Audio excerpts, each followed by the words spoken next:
এক ভাই একদিন বলেছিল কয়লা যেদিন সুন্দর হবে কাক যেদিন সাদা হবে সেদিনই নাকি ছেলেরা মেয়েদের সাথে ঝগড়া করে জয় হবে। তো মেয়েদের সাথে কিন্তু ছেলেরা ঝগড়া অনেক করতে পারে, আর ছেলেদের সাথে কিন্তু ঝগড়া করে পারা যায় না। এটার প্রমাণ আমি আজকে দেখাই দিব। তার জন্য আমি চলে যাচ্ছি ট্যাং ট্যাং ট্যাং ট্যাং ট্যাং ট্যাং ট্যাং ট্যাং করে এখন দিয়ে চলে যাচ্ছি আপনাদেরকে সেই সাদা কাকটা দেখানোর জন্য। আর যাইতে যাইতে এখানে দেখা হয়ে গেল তিনজন ভাইয়ার সাথে, আর তারা হলো শুটিং করতেছিল, আর তাদের আমাদেরকে দেখে তারা অনেক লজ্জা পেয়ে গেছে। তো আমি বললাম যে না ভাইয়া, লজ্জা পাওয়ার কোনো কারণ নাই, শুটিং আপনারা করেন, মনের মতো শুটিং করেন, এখানে কোনো ডিস্টার্ব করবো না, আমরা চলে যাচ্ছি।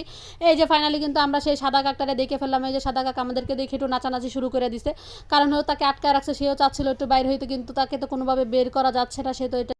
তারপর আমরা হাঁটতে হাঁটতে চলে গেলাম, এই যে এখানে দেখলাম, দেখতেই পারতেছেন লেখা ছিল কিন্তু সাদা কাক। তারপরে চলে গেলাম এখানে দেখতে আমরা কুড়াবাজ, কুড়াবাজটা দেখা হয়ে গেল। তারপর আমরা এখানে দেখলাম চিলবাস।